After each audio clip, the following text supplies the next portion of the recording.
This is total. Hey, what the hell are we recording? Yeah, and you're screwing up the intro. What about my part? It's supposed to be our podcast, right?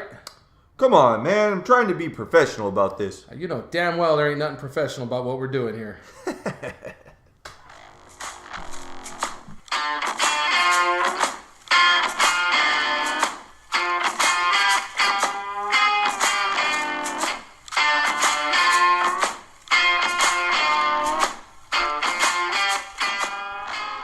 Welcome to Totally Unprofessional. It's Manuel and Justin, his two best friends shooting the breeze about nothing and about everything. We're separated by 10 years, 2 points of view on every subject from two different generations. Listen as we talk sports, events, and anything else that might come up. There's nothing professional about what we're doing here, hence the name, Totally Unprofessional. Welcome to Totally Unprofessional. It's the Monday edition. Today is May 23rd. Episode 9 for those of you who are keeping track on the episode numbers. We're here in my garage because we don't have a sound studio. So if you hear noises in the background, that's why. As we said, this is unprofessional and totally unfiltered. So there's going to be noises that get picked up along the way, and that's just what it is. Normally, I have my esteemed colleague with me for the most part when we do these podcasts, but this week he's a bit tied up in other business, so this week it's me, and specifically today and tonight it's me. So let's get right to business. Right off the top tonight, the Cleveland Cavaliers, if I could speak, lose to Toronto tonight, making that series 2-2. LeBron James, 26 points. Kyrie Irving did his part. Had another 20-plus point game. Kevin Love, 4 of 14 from the field. That was horrendous. And I think he's a big part of their success. He's got to be on his game, because if not, there are teams that can take advantage when they have poor shooting nights. Toronto, DeMar DeRozan and Kyle Lowry, 32 and 35 points apiece. Came up big, and that coach is running a very tight rotation. If you look at the box score, you'll see, I believe it's 4 or 5 guys that didn't even play tonight, and that's not just based on injury or anything like that. That's just rotational. He keeps a pretty tight rotation of about 8 guys. So congratulations to the Toronto Raptors on evening it up. Like I said before on this podcast, I am a LeBron hater. So LeBron, I know he doesn't listen to this podcast or anything like that, but to anybody out there that's a LeBron fan and thinks that he's the greatest of all time and that he's better than Kobe or that he's better than Jordan, from the bottom of my heart, I sincerely mean this, you can eat a big bowl of dicks, because it's not true. So now that's a little more than what we thought it was going to be out in the East. We thought that Cleveland was going to roll them, or at least I did. So good for Toronto, making this series exciting. Ultimately, I hope that they take them out, but do I believe in my heart of hearts that that's what's going to happen? No. I still believe that Cleveland's the one that comes through, whether it's bogus calls in Cleveland and LeBron getting the superstar treatment, or Toronto just downright has bad nights. It's 2-2, and it's all fair game from here, but still, I still am taking Cleveland in this. On the west side of the playoffs here in the Western Conference Finals, last night the Oklahoma City Thunder crushed the Warriors. Bit of a controversy in that game. Draymond Green was given a flagrant foul for kicking Steven Adams in the junk. I watched the play several times over. I don't really know how you don't do that. I know he was trying to go up and continue on through the play, but at the same time, where your legs are. If you feel yourself going up like that, it just seemed a little bit extra. And I'm like I said this on the podcast last week. My pick to win the whole thing this year is the Warriors. I picked them to repeat. But something like that has no place in the game. And although he wasn't suspended, which I didn't think he deserved to be suspended, I did believe he should get fined. And to my knowledge, that's exactly what happened. And speaking of controversy, LeBron with the flop in Game 3 of the Toronto-Cleveland series. My God, dude, this guy is on a whole nother level. And it got the guys from Toronto a technical. It's clear that the guy didn't slap him in the face. He was pushed back and the arm came across. Did it graze his face? Maybe. From the angles that I watched it looked like he came across and got his shoulder and might have touched his face. But there was nothing that warranted him falling all the way back and selling it. And it is unbelievably an issue for me to piss me off that he doesn't get fined for flopping when he's one of the worst in the league. Say what you want about how freakishly athletic he is. He is one of the softest and biggest actors in the league, which is sad because he's one of the biggest superstars, and making plays like that and making younger kids who are coming up watching him play and think the world of him, he makes those kids believe that that's okay. And to me, that pisses me off. I don't agree with fighting. I don't agree with, going crazy, but it is the playoffs. I do think that the playoffs are a different game than the regular season. You do have to be more physical. You do have to be willing to take a little more punishment. Let them play. I'm all for physicality and letting them play. But at the same time, I don't want to see anybody get hurt. I don't want to see anybody get slammed on the floor, grabbed by the neck, or anything like that. But there's a difference in playoff fouls and regular season fouls. And with the way that the game has been watered down and everything's under a microscope, it just seems that his overacting, and not just him, but other actors.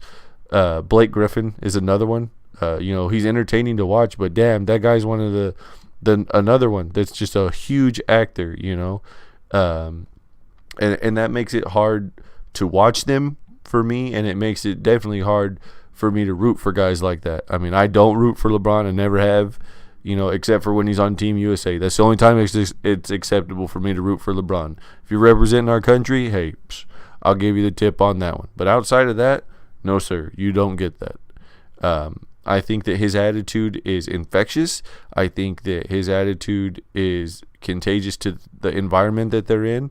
If you watch back the Miami days when he took his talent to South Beach and went down there, immediately Dwayne Wade and him became really close and friends. And the first year they went to the finals against Dallas, they went ahead and just could not get past the point of them making fun of Dirk Nowitzki having a fever and having issues with them playing around and messing around. Like, to me, that just, his attitude just sucks. It just sucks. As a superstar NBA player, I want to see a guy who has a killer instinct, who's not, and who can have a good time playing the game of basketball because it's a sport that he loves and he gets paid to do something that he loves.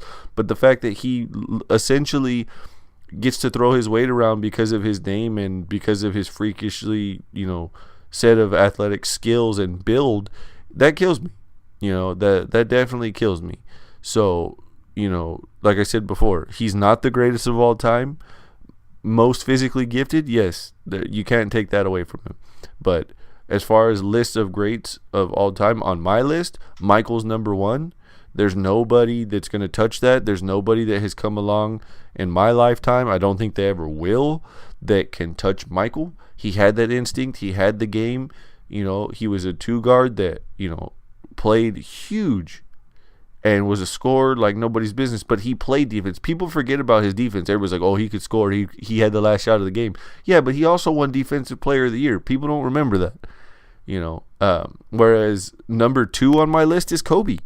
If there was ever somebody who would say, hey, you know what, this guy is, got to be the next guy behind somebody, it's him. And I, being a Celtic fan like I am, it's hard to say some of this with Bill Russell having 11 rings, like to look at that and be like, hey, he's not there. I love Bill Russell. Dude's a freak as far as, having 11 rings. Nobody's got 11 rings as a player, and he's got one as a player coach. That's ridiculous.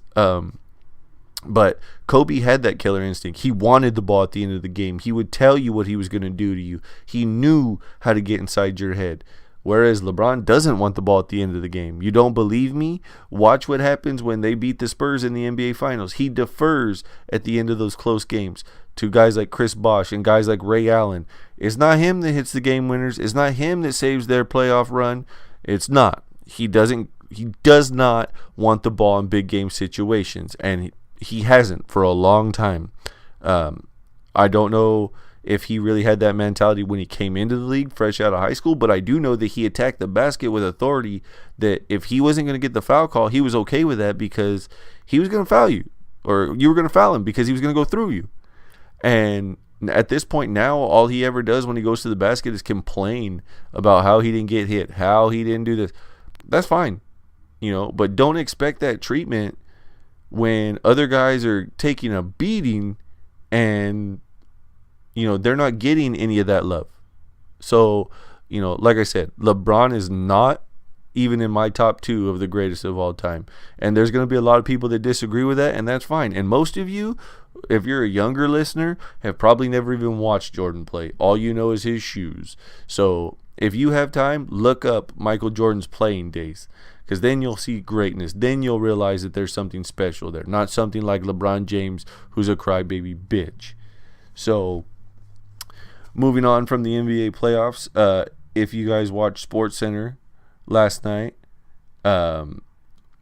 which would have been the Sunday conversation, they had Conor McGregor on with Kenny Mayne, where he discussed his issues with the UFC and what happened at UFC 200, the talk of him getting, to retire, and the talk of him being pulled off and him back on, and all that stuff. And then the talk of what we had a conversation about on the Saturday edition of the podcast, being that his boxing match with Floyd Mayweather, he really was open about what happened on his part. And I think that, he is a very polarizing character in the fact that you either love this guy or you hate him. There's no in between, which is a lot like Floyd.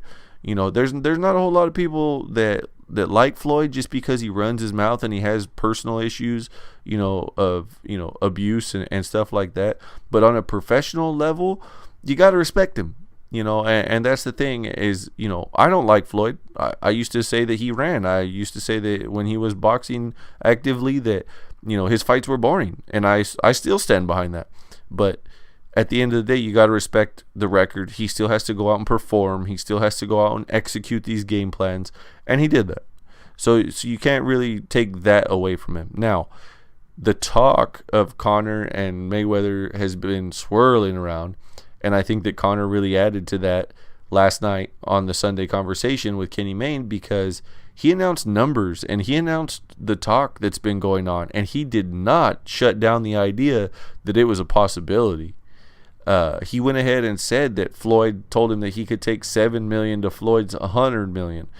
He even admitted what his UFC contract is getting paid, that he's halfway through a $100 million contract with the UFC. Now, I would like to know where the $100 million comes from. Is that in total through the fights? How many fights? I would like to know the logistics of that contract, because I promise you there is little to nobody else getting a contract like that that's getting paid like that.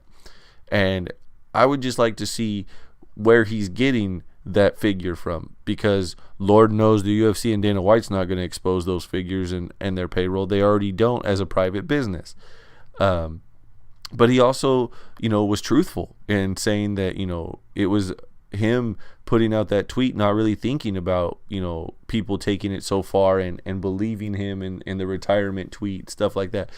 Personally, when I saw the tweet, I didn't believe that he was retiring, because if you read the tweet, it says, "I've decided to retire young. Thanks for the cheese.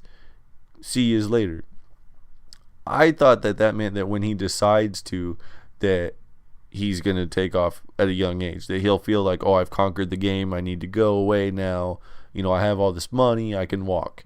Well, apparently people took that in a serious thing of on that day he was retiring and this and that. And there's a whole deal about, it's come out, Dana White announced it on ESPN that, these fighters, if they do retire, there's a whole process that goes on with the the anti-doping agencies, and there's a whole paperwork process that comes with that. So did anybody really think that part through when they automatically thought, no, he really retired? Because there's a lot of factors in that stuff, and if you don't follow MMA closely, or follow a certain fighter closely, you don't pay attention to those things. And I think that it was very cool of him to open up and say, hey, it was dumb on my part, I didn't think about it, I just put out the tweet and then it took off. And he even admitted, like, for a little while it was amusing, and that he got frustrated with the fact that the UFC was like, fine, you're off 200, we're not going to play this game with you. And they stuck to their guns and he stuck to his guns. And one of the things that he said resonated very strongly with me, that some of these guys sit here, and not just in MMA, but in everyday life, the regular, Joe Schmo, John Doe, whatever you want to call him, that his statement was, everybody wants you to continue to do things for them, and sometimes you got to do them for yourself, even when everybody wants you to do the shit for them. And I agree with that you do what you can, to try and oblige everybody. You may not necessarily care about making everybody happy, but you do try to, make sure that everybody's taken care of, or that there's a balance, and that it's not just bananas all the time, or people are angry, or people, I'm the type of person that I've always said, like, I don't care what people think of me. I don't care what people say about me, because I know who I am, and I'm confident in my beliefs and my personality and who I am as a person. But at the end of the day, I still believe that, a non-chaotic and a peaceful, environment to live in, and to surround yourself with people that are like that, it means a lot. It goes a long way in your everyday life. And, for people to want to tug at you and tell you, no, you need to do this for me, no, and people trying to take advantage of that, especially in his situation where he's making this organization a shit ton of money. And they want more of it. They want to strike while the iron's hot with this guy. And he's just like, yo, I need to take a step back. I need to refocus. And he admits, if I lost again, this could be, the ship going down. I'm losing a lot of money by doing this and dealing with this. So, I thought the conversation itself was very well, put together. I thought that it was very cool that he was open and honest about it. And I think that's part of the thing, that even though you may not like him, and the amount of shit he talks, and the way that he, attacks opponents verbally and mentally, you got to respect the fact that from day one, he's been an open book with where he came from, being on the Irish welfare, to, seeing him progress into the megastar, because that's what he is. He's the UFC's megastar. And at the end of the day, nobody knows or understands what he has to deal with media, and obligations that the UFC want him to shoot a commercial, and they want him to be on this poster, and they want him on these pay-per-view cards, and nobody understands that but him. He's the first person to go through this in the UFC, and he made a valid point that I think people overlook as well, with the media and the media travel for the stops and the press conferences, that for every one press conference that you see on YouTube that the UFC streams, he's making 30, 50 stops at all these local radio stations, all these local news channels, doing press and PR for all those little small local spots. And that was part of his rant about, going to certain towns where people were like, they didn't have a clue as to what the UFC or what MMA was even about, and they didn't have legitimate questions for him. And when you add to the fact that in 30 to 50 of those stops, you're getting asked the same questions time and time again, well, then you want him to fly to another city and do that all over again. That's exhausting mentally. That weighs on you when you're trying to focus on things and how you want to proceed with doing things. It takes a serious toll on you. So, for people to say, well, it's within reason. He admits in the conversation, hey, I said I was willing to fly to New York and do anything after New York. Well, the UFC wasn't happy with that, and to me, I think that they should have gave him a little more credit and a little more slack, that he has earned it, and he's not wrong as far as wanting to get back to focusing on fighting and not the stupid media and not all the bullshit that comes with being in the spotlight. For a guy to stand up and say, hey, I don't want to do this. I want to focus on fighting. I want to be the guy that comes back and whoops ass and makes you guys money. You would think that the UFC would agree to that once they said, hey, New York just became legal to fight here again. Like, let's get him here. And then he says he'll do anything after that. Just give him a little time. I don't understand why that was a problem.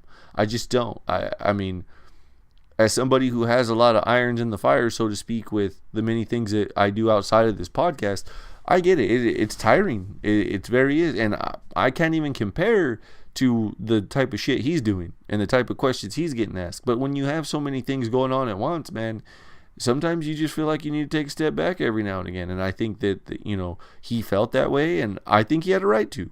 I agree with him. Now, as far as the Mayweather thing goes, he openly said that he runs the boxing game, not Floyd, that Floyd needs him. I agree and I disagree with this. I think that we talked about this on Saturday, but following up his statement here, just kind of a short summary if you didn't listen to Saturday's podcast, I don't know if Floyd really needs him, but he's not wrong in stating the fact that if Floyd fights somebody in the boxing realm, he's taking a significant pay cut. But if he fights Conor, he's going to make some money. And he makes a point that that's what Floyd's about, is money. And they asked him, is it strictly going to be boxing? It's not going to be MMA, correct? And he said yes. But he goes, at the same time, you guys are sitting here not paying attention to me and as an MMA fighter, that I have to balance things, whether it's jiu-jitsu or karate or taekwondo or boxing or whatever. He goes, if I get to set all this down and just focus on one, think of how much better I can get at that. Think of how scary that is. And that's true. I think that I definitely agree with that's true. He's got power. And Floyd wants him to come down to, to essentially featherweight, which is where he's stronger at, where he's always been bigger at. I mean, he's still the champion. As it stands right now, they haven't stripped him of the title. He's still the champion. So, those things, to say, oh, well, hey, he's got a long way to go and he's not a true boxer. You're right, he's not. But to say, oh, Floyd needs to fight MMA and make it fair. No, because it's just a pissing contest of, oh, you're better in your respective background. Well, that's fine. But Conor's not going to shy away from the fact that he needs to get in there and get after it if that comes to fruition. And in my personal opinion, the more we talk about it, the more people want to see it, the more it's going to get brought up, and they're going to find a way to make it happen. I definitely think that fight will happen. I would say that they'll have it done. The fight won't happen by the end of the year, but they'll have the paperwork done and signed by the end of the year for it to happen.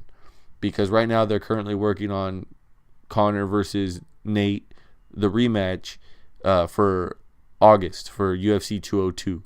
But Nate right now is not happy with the money from the last thing that we had read and heard. So for that, I think that the UFC is where you'll see Conor before the boxing realm, but they'll definitely get the deal done before the end of the year. I guarantee it. That it'll happen. If they keep talking about it, the media keeps bringing it up, it'll make it worth it, and people want to see it, and they'll pay out the ass for it. So, it's one of those things where if you demand it enough, they'll figure it out. I definitely think so, because as long as Dana White and the UFC gets their cut, why would they turn down a mega payday like that? It just doesn't make sense. Now, outside of the sports world here, as far as MMA and the NBA playoffs going on, there's still baseball going on. We're coming up here in into the month of June here, this last week of May, and June next week, which means that the All-Star game is coming up. It's only about a month and a half away, not far at all. And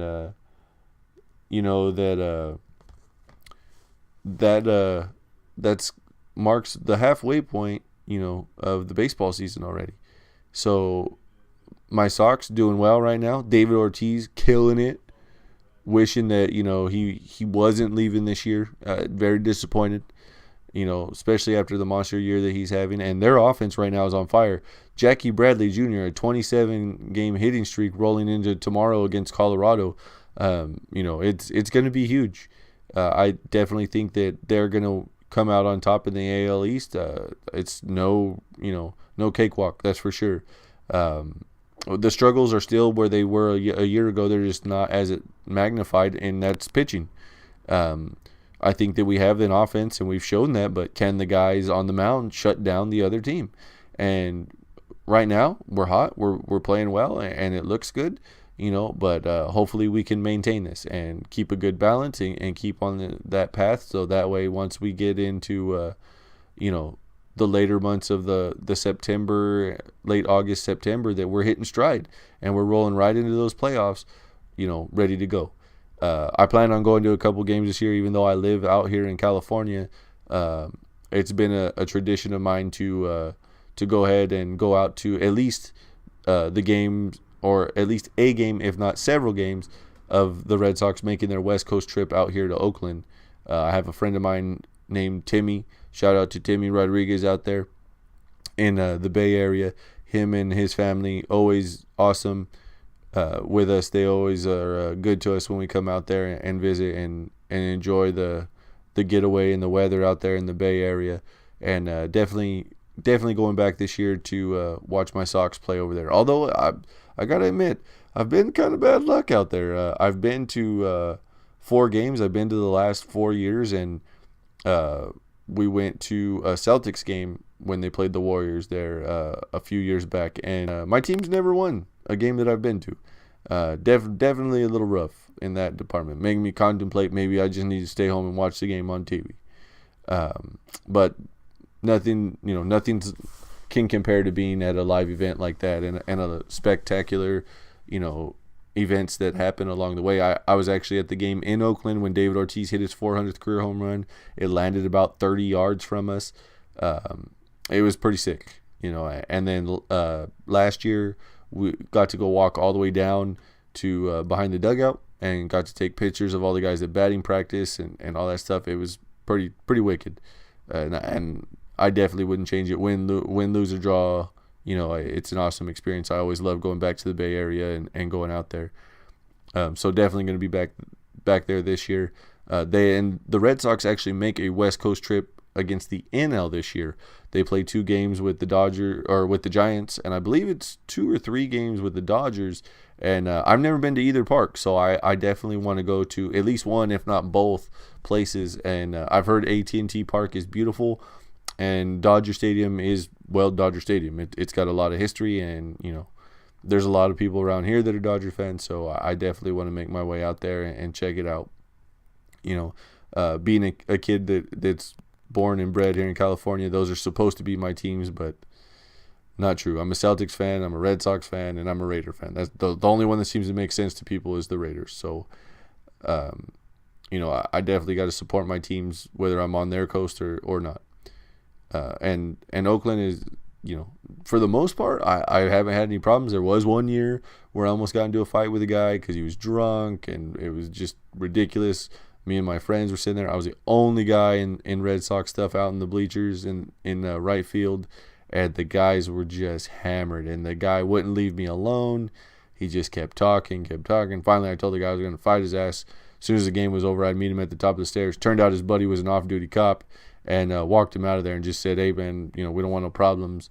He's drunk." And luckily, I didn't have to get into a fight or anything like that. But it's always fun to go out there. There's always some ribbing. There's always, when you're the away team, if I was the home team, I'd be talking shit too. You know what I mean?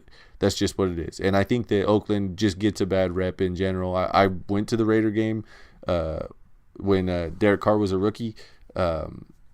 They out there, it was cool to be able to cheer for a home team, but they get a bad rep. Everybody's out there drinking, and I think that more people, antagonize that shit than is led on. I think that there's just like football in general, tailgating and everything else that comes with it. I think people just go, "Oh no, it was them. It's everybody involved." Unless you're completely sober, chances are it's everybody that was involved.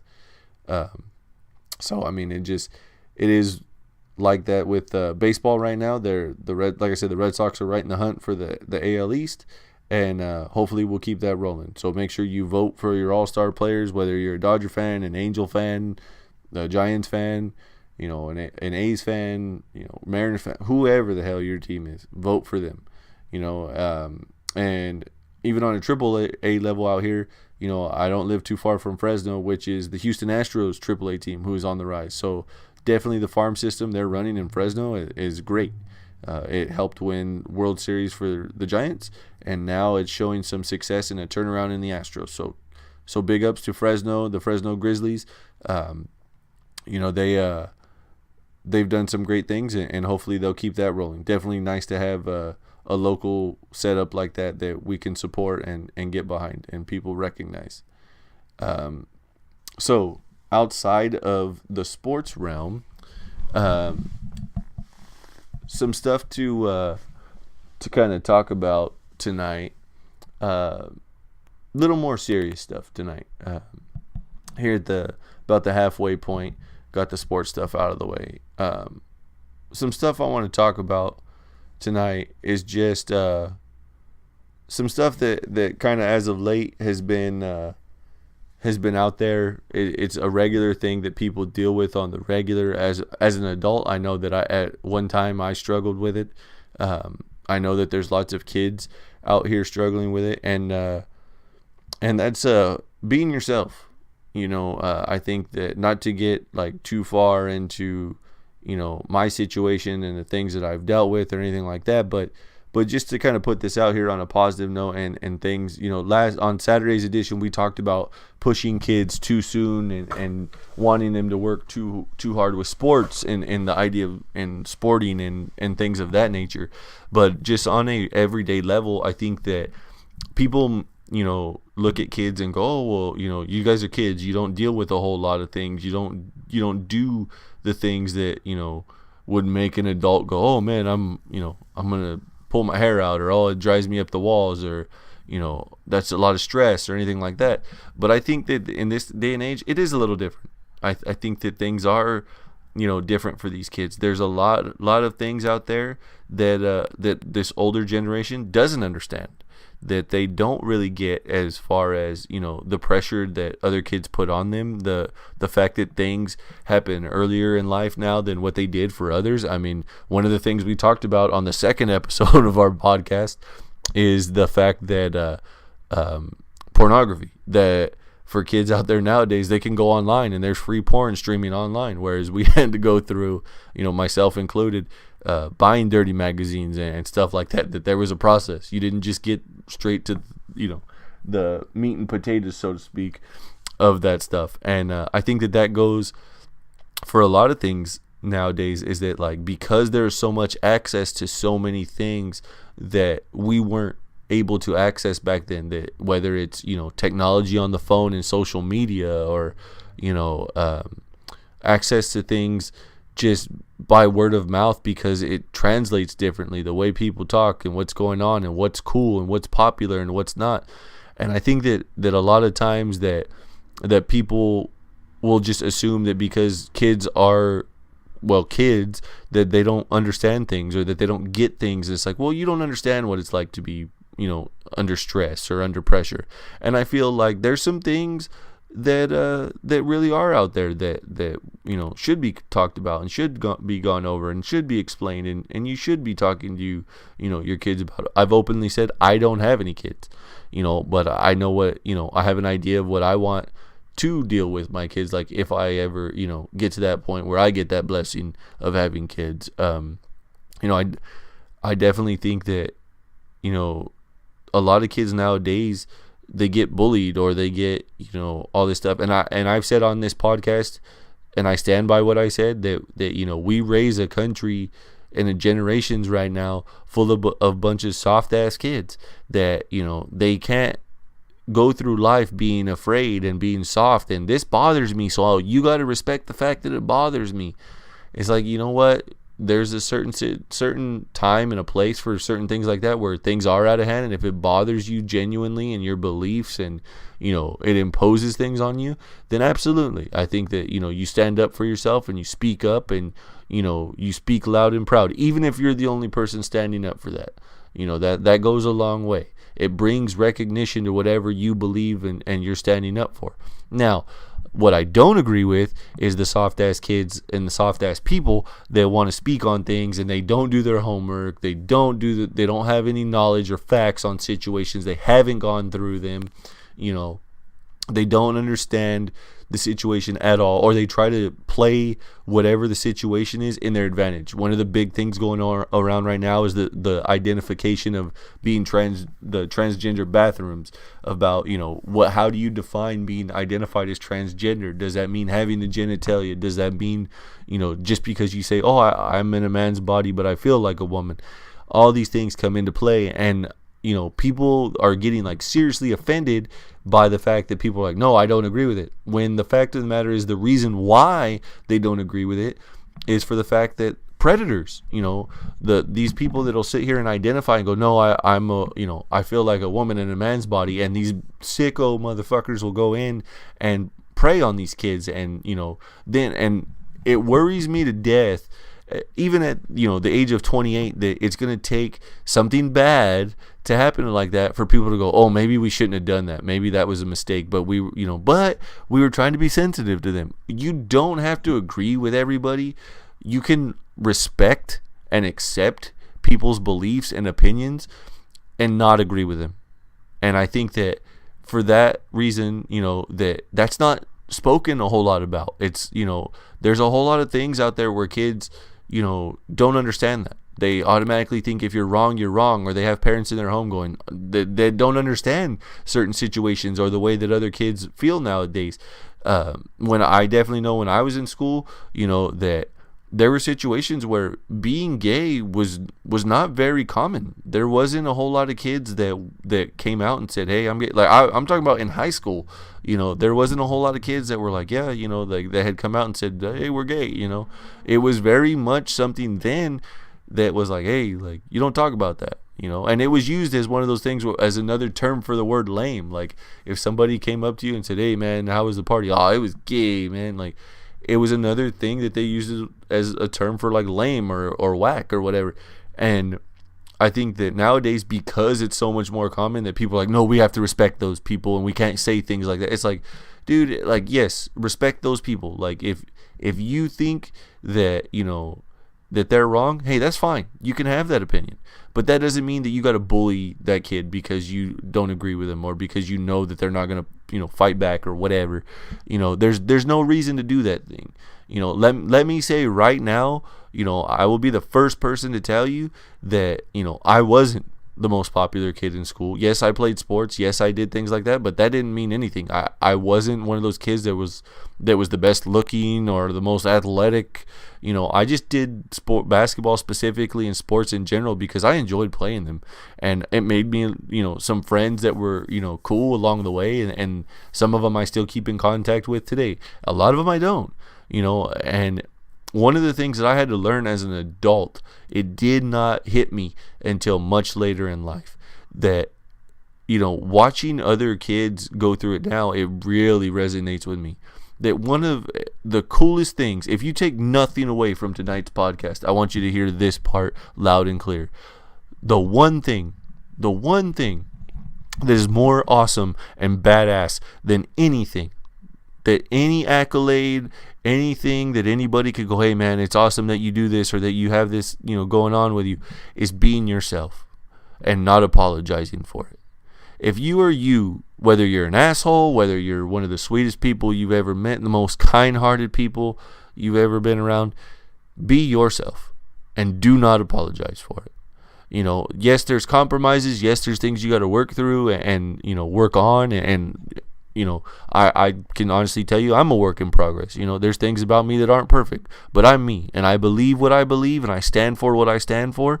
And I know that there's going to be days that when I stand up for those beliefs and stand up for, what I feel is something that's worth standing up for, that sometimes I am the only person standing up for that. Or sometimes people look at me and go, why would you, that's not cool to stand up for. Guess what? It doesn't matter, because I know what I stand for. And if I agree with something or if I feel something needs to be spoken up about, I'm going to speak up about it. I think that people don't do that enough. I think that more people are more scared because they're afraid of offending people, whether it's because of race or gender or because of lifestyle choice. all these things that come up with this. It's one of those things that people need to quit worrying about offending other people and just be honest.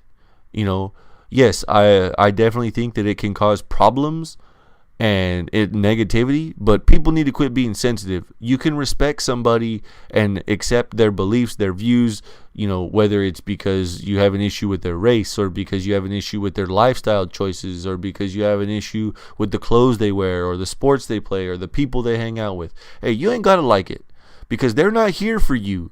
If you're out there and you're listening to this podcast and you're having, whether it's at work, like as an adult, I've dealt with this, there is nobody out there that you should be worrying about making happy besides yourself first. If you have a family and you listen to this, then yes, you and your family is what comes first. There are times where you got to sacrifice yourself for your family. I understand that. There's circumstances where there's exceptions to the rule, yes. But for the most part, it should be about you and how you do things. If you don't enjoy the things you do, if you do things just because you think it's popular or it's cool, guess what? Those trends are going to end. And suddenly you're not going to be popular anymore, and you're going to be looking for the next thing that's cool, or you're going to be looking for the next job that's awesome, or the next, accolade or accoutrement that, that gets you over with more people. Guess what? Don't worry about all that bullshit. Just be you and don't apologize for it. I don't agree with certain things, and I've voiced them on this podcast. I've voiced them, to people's faces. Just be you and, be real. Don't talk shit about people behind their back. Don't wait for other people to stand up with you. If you want to speak up about something, be honest. Be a man. Be a woman. Say it to people's face. But don't worry about what other people think. Whether they think you're cool or they think you're popular, do it for you. I got news for you. I'd rather have 4 quarters than 100 pennies any day. And what I mean by that is I'd rather have 4 real friends than 100 fake-ass, half-ass friends any day. I keep my circle tight now with my friends, because I know that as long as I got the people that, respect me, and whether they agree with me or not, that they're the ones that are going to have my back and say, hey, man, I don't agree with it, but we're still friends. We're friends for this long or that long, and I have your back. You don't got to agree with me. And I'm friends with people that don't agree with the fact that I'm doing this podcast. They're like, why are you doing this? Like, it's not getting you a bunch of attention. You're not making money off of it. It's like, you're right. I'm not. But that's not why I do it. I do it because, there are people out here that listen to it. We see the views. We see the subscribers. We see the downloads, and above all else, we just enjoy shooting the shit with each other. That's the big thing, is that we just generally enjoy having that conversation of 2 friends just hanging out. And we know that other people out there have those conversations. We know that other people out there would be like, hey, man, like, wouldn't it be cool if we could record some of these conversations? It's like, yeah, it would be awesome. But a lot of people don't do it. They don't take the next step of like, hey, well, how do we make that happen? We did. There's people that, in the beginning, we sat there and went, this is why we want to do it. And people, like, I'm talking like family and stuff close to us, going, why? I don't understand. Like, what are you going to talk about? Like, you guys are doing this stuff twice a week right now. I don't get it. Like, are you going to just talk to each other and do this? Or are you going to have guests? It's like, yeah, we're going to do all that. Like, I got big ideas. I know Manuel has big ideas. And a lot of those ideas, people are like, what? You wanted... Why? Like you guys did a wrestling episode, and then you're over here doing an episode with your brother. Like, why? Like, why would you? Like, because we want to, and we enjoy it. That's why. And if you don't like it, you ain't got to listen, or you ain't got to subscribe. It's that simple, And for anybody out there that's listening, that's going through, that situation where they're worried, like, oh man, like these people that I hang out with, or these people that I deal with, on a regular basis at work or whatever. If you're struggling with that right now, let me tell you right now, the best thing that you can do in your mind to get peace of mind is just say, fuck it.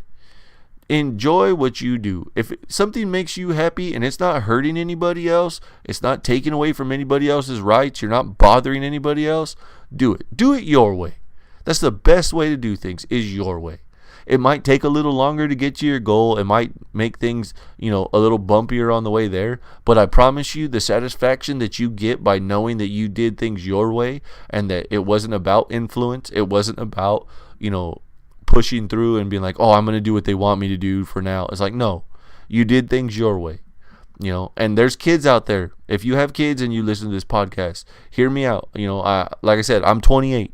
I feel like that I do have, maybe not my finger on the pulse, but I do have a little bit closer eye on how things have evolved and how things have changed, because they're not so drastically different as they might be from you as a parent to where your kids are now.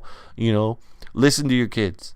If you notice that the stuff that they're going through is a little bit difficult or that something's off, talk to them and let them know that the most beautiful and wonderful and badass thing they can be is themselves, without a question and without a shadow of a doubt. And I know if Manuel was here with me, he'd damn sure agree with me tonight. So make sure that if you don't hear anything else, I know I'm on a soapbox about this. I know I'm out there a little bit, on this. But if you take nothing away from this podcast tonight other than this, just remember to be yourself and do not apologize for it. As long as you're not hurting anybody and you're not bothering anybody, do things your way and enjoy the satisfaction of how that feels when it's done. Now that I can put that soapbox away, we're going to cut this one a little bit short tonight, just because it's me by myself, and I can't tell the third Vegas story without Manuel here. So we'll make sure we get to that. Like I said on Saturday's podcast, we have confirmed 2 more guests. One of them being our tattoo guy. We want to get him on the podcast, and as much as the show is called Totally Unprofessional, we want to talk to guys in professions and careers that they enjoy and their lives and stuff like that. And our guy, if you're looking for a tattoo guy, we'll make sure that you go see Danny over at Don't Tell Mom Tattoo in Tower District in Fresno, over on Olive and Van Ness. They're on Instagram at DTM Tattoo. He's specifically on Instagram as well. The shop is under Don't Tell Mom Tattoo with underscores between each words. He's DTM Tattoo. He goes by Danny the Machine. We're looking to get him on as soon as he's got an open date available for the podcast. He's already with us. The other guy that we've been talking about this week, he will be in town this weekend, and we're hoping that we could get him on the podcast a week from tonight. That's the plan. Like I said, he's not a huge name, but he will definitely be the biggest name we've had on the podcast, for sure, and that probably the biggest name we'll have on the podcast for a while. This dude's in the MMA world. He's not in the UFC, but he has trained with some of the best guys and guys that are in the UFC. He fights in the Legacy promotion. He just had a fight not too long ago, and he's getting ready for a rematch. So hopefully we'll have him in here on Monday. We'll get to talk to him a little bit. I'll know more Friday night, so that way we can let you guys know for sure if Monday's the date. So if there's any questions, again, feel free to drop those, or comments. Feel free to drop those in our comment section on YouTube or on Podbean. Feel free to leave a comment on the pictures, on Instagram underneath the pictures. The Instagram, once again, is totally_unprofessional. It has the link to Podbean on there where you can download. You don't just have to listen to it straight through like you do on YouTube. You can download it. The wrestling edition of the podcast definitely took off fairly quickly with downloads, so we appreciate that. And again, if you guys want to hear us kind of go back and forth, or my opinion, Manuel's opinion, both of our riffs back and forth on topics about anything, feel free to let us know. Drop those in the comment section on YouTube, and we'll be sure to go through them, look at them, check them out. We do check, if there are comments, we do check our views, we do check all those things. Like I said, we don't do this for the money. We do this because we enjoy it. But if we get more eyes and more ears on what we're doing, and we get some of you guys interactive with us, could be a little more fun. We could expand this a little bit and do a few more things. So looking forward to the rest of this week. Game 4, Warriors Thunder, will be, I believe it's tomorrow. Could be Wednesday, not positive, but Western Conference Finals, Game 4 should be coming up again in OKC, and then Friday, we will be back. I will be back doing the podcast again. Like I said, Manuel has other business to attend to this week. His daughters are graduating, so it's kind of chaotic. They've had scholarship dinners and all this stuff, getting everything together. The girls are excited. It's going to be a fun week for him. And as big as he is, I have pictures of him up on Instagram with me and my brother and stuff like that. He's a big dude, but he's a big softie. It's his daughters. He has twin daughters that are graduating this year. So got to give the man some respect and some space on letting him have his emotional moment. Can't do nothing about that. He's a dad, so you gotta respect that. So I'm handling the duties this week and enjoying it. And so this has been the Monday edition. Like I said, it's May 23rd, and I've been totally unprofessional, and I'll see you Friday.